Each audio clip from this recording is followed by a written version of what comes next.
ఓం నమో వెంకటేశాయ. తెలంగాణ రాష్ట్ర ఎన్నికలు జరిగినాయి. రేవంత్ రెడ్డి గారు ముఖ్యమంత్రి అయినారు. ప్రమాణ స్వీకారం కూడా అయిపోయింది. అలాగే నేను చెప్పినట్లుగా కేసీఆర్ గారికి ఆరోగ్య భంగాలు అని చెప్తే ఇవాళ తెల్లవారుజామున 2 గంటలకు కేసీఆర్ గారు బాత్రూంలో పడడం జరిగింది. ఆయన ఎడమకాలు తుంటి 2 ప్లేస్లో విరిగిపోవడం జరిగింది. ప్రస్తుతం యశోద హాస్పిటల్లో ఉన్నారు. సో చెప్పినవన్నీ మర్చిపోయి నన్ను ప్రస్తుతం తెలంగాణ ఎన్నికల కంటే కూడా ముఖ్యంగా ట్రోల్ చేస్తున్న వారందరికీ నా మంగళాకాంక్షలు. చాలా మంచి పబ్లిసిటీ ఇస్తున్నారు. ఎన్ని కోట్ల రూపాయలు పెట్టినా ఈ పబ్లిసిటీ రాదు. సో కొన్ని వివరాలు మీకు ఇచ్చే ప్రయత్నం చేస్తాను. రేవంత్ రెడ్డి ముఖ్యమంత్రి కాడు అని చెప్పి నేను చెప్పినట్టుగా ట్రెండ్ అవుతున్నటువంటి వీడియోతో ప్రారంభం చేద్దాం. అయినా కానీ రేవంత్ రెడ్డి గారి గురించి ఒకసారి మాట్లాడారు. రేవంత్ రెడ్డి గారి జాతకం అంటే రాజయోగానికి సంబంధించినటువంటి జాతకం కాదు. ఇక్కడ ఒక విషయం మాట్లాడుకోవాలి. ఒక మంచి కారు, ఒక 10 కోట్ల కారు మనం ఒక వ్యక్తికి ఇచ్చి నడపమని చెప్పినప్పుడు హైదరాబాద్ రోడ్ల మీద 180 వరకే అది పనిచేస్తుంది. 200 నడిపిస్తే పనిచేయదు ఆ కారు.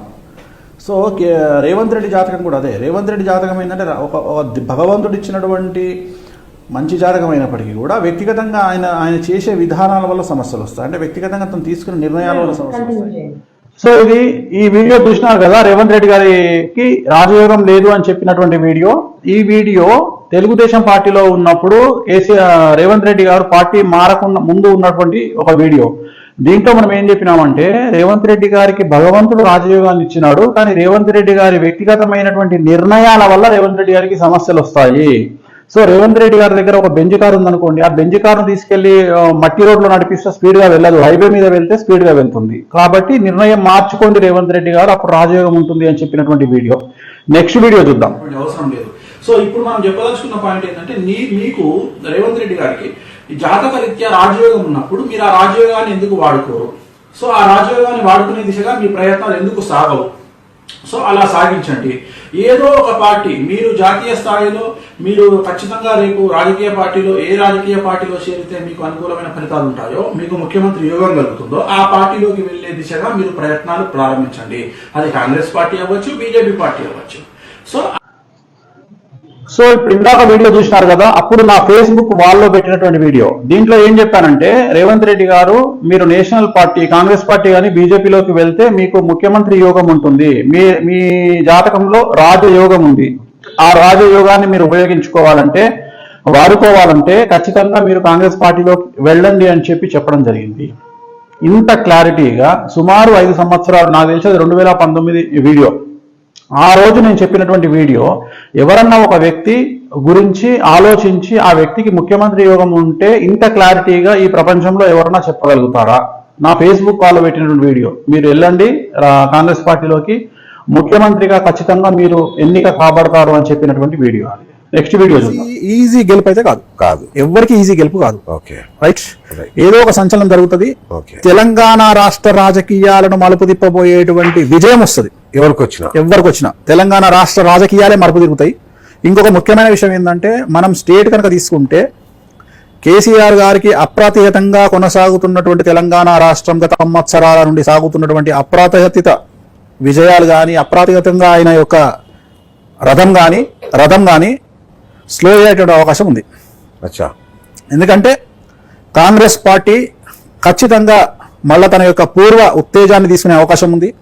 పూర్తిగా శుష్క చేతనావస్థలో పడినటువంటి కాంగ్రెస్ పార్టీ లేచి యుద్ధానికి సై అయినటువంటి పరిస్థితిలో ఉంది. ఎందుకంటే రేవంత్ రెడ్డి జాతకం బాగుంది. రేవంత్ రెడ్డి జాతకం.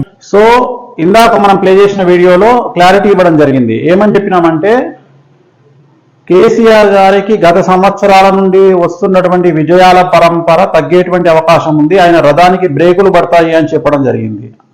తెలుగు వచ్చినోడు ఎవడైనా, బుద్ధి ఉన్నోడు ఎవడైనా, సిగ్గు శరం ఉన్నోడు ఎవడైనా అర్థమయ్యేది ఏంటి అంటే కేసీఆర్ గారి విజయాలకు అడ్డుకట్టబడుతుంది అంటే ఓడిపోతాడనే కదా దాని అర్థం. 2022 సంవత్సరం సెప్టెంబర్లో చెప్పిన వీడియోలో కేసీఆర్ విజయాలకు అడ్డుపడుతుంది అంటే దాని అర్థం కేసీఆర్ జాతకం బాగాలేదు అంటే దాని అర్థం ఆయన ఓడిపోతాడు అని. మరి ఎక్కడ లేకుండా ఇంత క్లారిటీగా చెప్పినప్పుడు మీకు ఎక్కడి నుండి నేను కేసీఆర్ గెలుస్తాడు 3వ సారి అని చెప్పిన వీడియో వచ్చిందో నాకు అర్థం కావట్లా. మీరు కలలో కన్నారా లేకుంటే మీకు ఎక్కడ వీడియో వచ్చిందో నాకు తెలియదు. రెండోది, కేసీఆర్ గారికి బాగాలేదు, కాంగ్రెస్ పార్టీ శుద్ధ చేతనావస్థలో ఉండి తిరిగి యుద్ధానికి సై అంటుంది కాంగ్రెస్ పార్టీ అని చెప్పిన ఏకైక వ్యక్తి నేనే ప్రపంచంలో. ఈవెన్ రేవంత్ రెడ్డి గారికి కూడా నమ్మకం లేదు అప్పుడు నేను చెప్పినప్పుడు. అలాంటి సందర్భంలో నేను చెప్పాను రేవంత్ రెడ్డి గారు కాంగ్రెస్ పార్టీ పుంజుకుంటుంది, అలాగే సీఎం పీఠం మీద మాత్రమే కన్నేసిన వ్యక్తి రేవంత్ రెడ్డి గారు నేను చెప్పడం జరిగింది. ఓకే, ఇప్పుడు నెక్స్ట్ వీడియో చూద్దాం. టీఆర్ఎస్ రాష్ట్రాలలో 10 సంవత్సరాలు కంప్లీట్ చేసుకున్న వ్యక్తి ఇంతవరకు ఎవరు లేరు సీఎంగా, ఎవ్వరు లేరు. రాజశేఖర రెడ్డి లేరు, చంద్రబాబు నాయుడు లేడు, ఎవరు లేరు. ఐ థింక్ కేసీఆర్ కూడా ఉండకపోవచ్చు, ఎందుకంటే కొద్దిగా బుద్ధి పెట్టి వింటే అర్థమవుతుంది. 10 సంవత్సరాలు సీఎంగా కంప్లీట్ చేసుకున్న వ్యక్తులు సౌత్ ఇండియాలో ఎవరూ లేరు, including Rajasekhara Reddy, including Chandrababu Naidu. So KCR గారు కూడా 10 సంవత్సరాల పాటు ముఖ్యమంత్రి పీఠాన్ని కంటిన్యూ చేయలేరు. దాని అర్థం ఏంటి అంటే ఆయన ఇంకోసారి గెలవలేరు. ఎందుకు అంటే కేసీఆర్ గారు ఇప్పటికి కంప్లీట్ చేసుకున్నది కరెక్ట్ గా 9 సంవత్సరాల 5 నెలలు మాత్రమే. అంటే 7 నెలలు ఆయన ముఖ్యమంత్రి పీఠాన్ని కనుక కంటిన్యూ చేసి ఉంటే, అంటే నెక్స్ట్ కూడా ఆయనే వచ్చి ఉంటే 10 ఏళ్ళు ఫుల్ఫిల్ చేసేవాళ్ళు. సో కేసీఆర్ గారు ముఖ్యమంత్రిగా 10 సంవత్సరాలు కంప్లీట్ చేసుకోలేరు అని చెప్పడంలో ఉద్దేశం ఏంటంటే ఆయన ఇంకోసారి ముఖ్యమంత్రి కాలేరు అని. నెక్స్ట్ వీడియో చూద్దాం. ఓకే. అండ్ రెండోది కేసీఆర్ గురించి చెప్పాల్సినటువంటి ముఖ్యమైన విషయం ఏంటంటే ఈ 2023 జనవరి నుండి ఆయనకు అష్టమ శని స్టార్ట్ అవుతుంది. 23 జనవరి నుంచి 2023 జనవరి నుండి. సో మనం కనుక వెనక్కి వెళ్తే 23 - 30 అంటే ఇంచుమించు 1993 నుండి 95, 96 వరకు ఆయన బ్యాక్ టైం నడుస్తుండే, బాగా చాలా బ్యాక్ టైం. సో ఆ పరిస్థితిని మళ్ళీ ఆయన ఫేస్ చేసే అవకాశం ఉంది. సో 2023 జనవరి నుండి కేసీఆర్ గారికి అష్టమ శని స్టార్ట్ అవుతుంది కాబట్టి అంటే నేను జాతకపరమైన విశ్లేషణ, సో నా ఉద్దేశం ప్రకారం అయితే న్యాయపరమైన ఇబ్బందులు తలెత్తే అవకాశం ఉంది ఓకే ఆయనకు. సో అది మీరు బీజేపీ వాళ్ళు టార్గెట్ చేస్తారనుకుంటారా లేకుంటే ఇంకోట నాకు అనవసరం, కానీ ఖచ్చితంగా కేసీఆర్ గారు న్యాయపరమైన చిక్కుల్లో పడే అవకాశం ఉంది. అది కేసీఆర్ కూడా. సో 2023 జనవరి నుండి కేసీఆర్ గారికి టైం బాగలేదు. టైం బాగలేనప్పుడు ముఖ్యమంత్రి ఎలా అవుతారు? 1992 నుండి 95 వరకు ఆయనకు బ్యాక్ టైం నడిచింది అని చెప్పడం జరిగింది. అంటే దాని ఉద్దేశం ఏంది? కేసీఆర్ గారి జాతకం బాగలేదు అని చెప్పడం జరిగింది. ఇదే వీడియోలో ఆయనకు ఆరోగ్యపరమైన ఇబ్బందులు కూడా వస్తాయని చెప్పడం జరిగింది. సో మరి ఇంత క్లియర్ గా చెప్పిన తర్వాత మీకు ఎట్లా అర్థమైంది కేసీఆర్ జాతకం బాగుంది, 3వ సీఎం వస్తారని చెప్పడం జరిగింది? నేనేమన్నా మీకు రాత్రిపూట వచ్చి మన ఇద్దరం బెడ్ మీద మాట్లాడుకున్నామా ట్రోల్ చేసే వాళ్ళందరితో? నాకు అర్థం కావట్లేదు. నెక్స్ట్ వీడియో చూద్దాం. తెలంగాణ రాష్ట్రంలో బీఆర్ఎస్ అనేటువంటిది కొత్త పార్టీ, టీఆర్ఎస్ బీఆర్ఎస్ గా రూపాంతరం చెందింది. సో ఇది కేంద్ర రాజకీయాలను ప్రభావితం చేసే పరిస్థితి లేదు. Okay, very clear. తక్షణం లేదా, అసలు ఎప్పుడు లేదా, ఉండే అవకాశాలు లేవు. ఓకే. సో పెద్ద ఇంపాక్ట్ అనేది ఉండదు, వెరీ క్లియర్. మనం ఉన్నట్టు చెప్తాం కాబట్టి జాతకరీత్యా కేసీఆర్ గారి జాతకంలో కేంద్ర రాజకీయాల్లో చక్రం తిప్పేటువంటి అవకాశం లేదు. కాబట్టి నేను మాట్లాడుతున్నది ఆయన వ్యక్తిగతంగా తిప్పే అవకాశం ఉందేమో కానీ బీఆర్ఎస్ అనే పార్టీ ద్వారా తిప్పే అవకాశం లేదు. బీఆర్ఎస్ గా మారిన టీఆర్ఎస్ పార్టీ కేంద్ర రాజకీయాల్లో చక్రం తిప్పే అవకాశం లేదు. ఓకే, ప్రధానమంత్రి అయ్యే యోగం లేదు కేసీఆర్ గారికి, వెరీ క్లియర్ గా చెప్పడం జరిగింది. ఇది కూడా చెప్పడం జరిగింది, ఆయనకు ప్రధానమంత్రి అయ్యే యోగం లేదు, కేంద్రంలో చక్రం యోగం లేదు. నెక్స్ట్ చూద్దాం. ఇది ఆంధ్రప్రదేశ్ కు. తెలంగాణకు సంబంధించి అయితే ఎవరు అవునన్నా కాదన్నా కాంగ్రెస్ పార్టీ పుంజుకునే అవకాశం అయితే ఉంది. ఓకే, తెలంగాణలో. అండ్ తెలంగాణలో నెంబర్ 1 పొజిషన్ కోసం కాంగ్రెస్ పార్టీ టీఆర్ఎస్ కొట్టుకుంటే ఫైట్ చేస్తాయి. అండ్ 3rd పొజిషన్ లో బీజేపీ ఉంటుంది. సో ఇది 6 నెలల కిందట సుమన్ టీవీకి ఇచ్చిన ఇంటర్వ్యూలో రోషన్ తో మాట్లాడినప్పుడు వీడియో. కాంగ్రెస్ పార్టీ పుంజుకుంటుంది, ఇంకా అప్పటికి కాంగ్రెస్ పార్టీకి దిక్కు దివానం లేదు తెలంగాణలో. సో కాంగ్రెస్ పార్టీ పుంజుకుంటుంది అండ్ 1st పొజిషన్ కోసం కాంగ్రెస్ పార్టీ ఉంటుంది, 2nd పొజిషన్ లో టీఆర్ఎస్ ఉంటుంది, 3rd పొజిషన్ లో బీజేపీ ఉంటుంది అని చెప్పిన వీడియో. సో నాకు తెలిసేదే మీరందరూ మనుషులే అనుకుంటున్నాను నేను ఇప్పటికి కూడా, నన్ను ట్రోల్ చేసే వాళ్ళందరూ. కాదో అవునో మీరే డిసైడ్ చేసుకోండి. నెక్స్ట్ వీడియో చూస్తున్నారు కదా ఎలా ఉండబోతుంది. కాంగ్రెస్ పార్టీకి అయితే ఇంపాసిబుల్ అండి. 2019లో కాంగ్రెస్ పార్టీ వస్తుంది అనేది ఇంపాసిబుల్. జాతకరీత్యా అయితే అష్టమశనిలో ఉన్న కాంగ్రెస్ పార్టీ 2019 జూలై 24 వరకు అష్టమశని నడుస్తుంది. సో అప్పటి వరకు కాంగ్రెస్ పార్టీ వచ్చే అవకాశాలు అయితే లేవు. ఇప్పుడు ప్రస్తుత పిసిసి అధ్యక్షుడు. సో మరి నన్ను ట్రోల్ చేస్తున్నటువంటి మేధావులందరికీ ఒక విషయం క్వశ్చన్ అడగాలనుకుంటున్నా.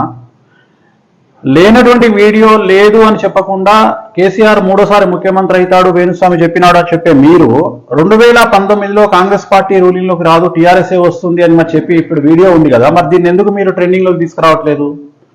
మరి నేను అప్పుడు చెప్పినాను కదా, ఇవాళ ఎక్కడైనటువంటి ట్రోలింగ్ చేస్తున్నారు కేసీఆర్ గారు ముఖ్యమంత్రి అవుతారు అని చెప్పి నేను చెప్పిన ఆయన అబద్ధ ప్రచారం చేస్తున్నారు కదా. మరి అప్పుడు కేసీఆర్ గారు గెలుస్తారు కాంగ్రెస్ ఓడిపోతుంది అని కుండబద్దలు కొట్టినట్టు చెప్పినాను కదా, మరి ఆ వీడియోని మీరు ఎందుకు ట్రోల్ చేయట్లేదు, ఎందుకు నిజాన్ని బయటికి తీసుకురావట్లేదు? అప్పుడు కేసీఆర్ గారు గెలుస్తారు, కాంగ్రెస్ పార్టీ ఓడిపోతుందని వేణుస్వామి గారు చెప్పినారు, ఎందుకు టెలికాస్ట్ చేయట్లేదు? ఇది మీ ట్రోలింగ్ లో ఎందుకు పెట్టట్లేదు?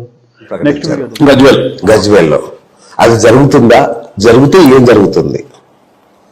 కేసీఆర్ గారి మీద ఈటల రాజేందర్ గారు పోటీ చేస్తే 100% కేసీఆర్ గారు గెలుస్తారు. అయిపోయింది. ఒకటే సింపుల్ వర్డ్, సింపుల్ ముక్క. జాతకపరంగా. అచ్చా, మళ్ళీ వ్యక్తిగతంగా జాతకపరంగా. సో మనం ట్రోలర్స్ కు చెప్పదలుచుకుంది ఏంటంటే, నేను ఏదన్నా చెప్తే ఇగో ఇలా ఉంటుంది, ఇంత ధైర్యంగా ఉంటుంది, దమ్ము ఉంటే ఎవరైనా మీకు ఇంత డేర్గా ప్రిడిక్షన్ చెప్పగలిగిన వాళ్ళు ఎవరైనా ఉన్నాడా? తెలంగాణలో గజ్వేల్ కాన్స్టిట్యున్సీలో కేసీఆర్ ఈటల రాజేందర్ పోటీ చేస్తే కేసీఆర్ గారే గెలుస్తారు అని చెప్పిన వీడియో ఇంత నిక్కచ్చిగా ఉంటది. సో ఇలా నిక్కచ్చిగా ఉన్న వీడియోలు పెట్టి ట్రోల్ చేయాలి తప్ప, కేసీఆర్ బొమ్మ ఒకవైపు, నా బొమ్మ ఒకవైపు పెట్టి మీ తద్దినాలు శ్రాద్ధాలు పెట్టుకుంటే దానికి లాభం ఏముంటుంది? ఏదైనా చేస్తే నిజమైన వీడియో పెట్టాలి. వీడియో పెట్టి ఆ వీడియో వేణుస్వామి గారు కేసీఆర్ గారు 3వ ముఖ్యమంత్రి అవుతారు అని చెప్పిన వీడియో ఎక్కడన్నా ఉంటే ఆ వీడియోని ట్రోల్ చేస్తే పద్ధతి. కానీ మీ బొందేసుకొని ఆ ముఖం, నా బొమ్మ ఒకవైపు కేసీఆర్ గారి బొమ్మ ఒకవైపు పెడితే ఈ ఎందుకురా డబ్బులు వేస్ట్ చేసుకుంటున్నారు అనవసరంగా? దీనివల్ల ఈ ట్రోలింగ్ వల్ల మీకు వచ్చే లాభం ఏందో నాకు తెలియదు, కానీ నాకైతే నష్టమేం లేదు. సో నాకు ఫ్రీ పబ్లిసిటీ చాలా చేస్తున్నారు, అనవసరంగా డబ్బులు వ్యర్థం చేసుకుంటారనే బాధ తప్ప ఏం లేదు. ఇక చివరగా ఏ వీడియోలోనైతే నేను కేటీఆర్ ముఖ్యమంత్రి అవుతాడు అని చెప్పానని మీరు ట్రోల్ చేస్తున్నారో ఆ వీడియోను చూసే ప్రయత్నం చేద్దాం. సో టీఆర్ఎస్కు ఆల్టర్నేటివ్ లేదు, కేసీఆర్ గారే ముఖ్యమంత్రి. కానీ 2023లో కేసీఆర్ గారి పార్టీ టీఆర్ఎస్ అనేది గెలిస్తే రాసి పెట్టుకోండి, కాబోయే ముఖ్యమంత్రి కేటీఆర్. అవును, డైరెక్ట్ సీఎం కేసీఆర్ గారు, సీఎం గారు డైరెక్ట్ కేటీఆర్ సీఎం. డైరెక్ట్ ప్రమాణ స్వీకారమే కేటీఆర్ గారు చేస్తారు 2023లో. నేను చెప్పేది ఒకవేళ టీఆర్ఎస్ గెలిస్తే నేను మాట్లాడేది. ఇన్ కేసు కాంగ్రెస్ పార్టీ గెలిచిందనుకో అప్పుడు చూద్దాం ఎవరు లీడర్. కోమటిరెడ్డి వెంకటరెడ్డి వస్తాడా, రాజగోపాల్ రెడ్డి వస్తాడా, లేకుంటే రేవంత్ రెడ్డి అవుతాడా, లేకుంటే ఇంకెవరు అవుతాడు కదా. అసలు నన్ను ట్రోల్ చేస్తున్నటువంటి వీడియోలకు నాకు సంబంధం లేదు. నేను ఎక్కడా కేసీఆర్ గారు 3వ ముఖ్యమంత్రి అవుతారు అని నేను ఎక్కడా చెప్పలేదు, రైట్? అలాగే క్రికెట్ లో కూడా ఇండియా ప్రిడిక్షన్ నేను ఇవ్వలేదు. సో నేను చెప్పాల్సింది ఏంటంటే, నేను ఏవైనా వీడియోలు చెబితే ఆ వీడియోలు డైరెక్ట్ గా ఉంటాయి, ఆ వీడియోలో క్లారిటీ ఉంటుంది, మరీ ముఖ్యంగా ఇలా ఉండవు.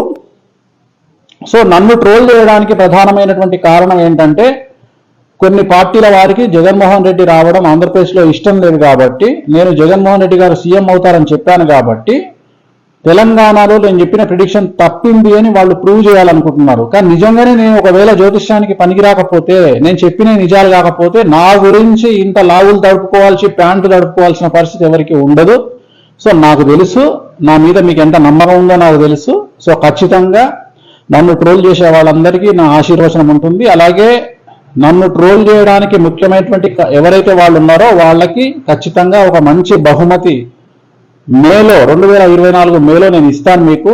ఖచ్చితంగా అమ్మవారి దయ వల్ల, రాజశ్యామల అమ్మవారి దయ వల్ల, వెంకటేశ్వర అమ్మవారి దయ వల్ల, నా చేతనైన నా విద్యతో, నా చేతనైన నా శక్తితో, నేను చేయగలిగే పూజలతో ఖచ్చితంగా మీ వెనక ఉన్న వాళ్ళకి నా తరఫున ఒక మంచి బహుమతి 2024 మేలో ఆంధ్రప్రదేశ్ ఎలక్షన్ల తర్వాత ఇచ్చి మీకు అప్పుడు క్లారిటీ ఇస్తాను. ఓం నమో వెంకటేశాయ.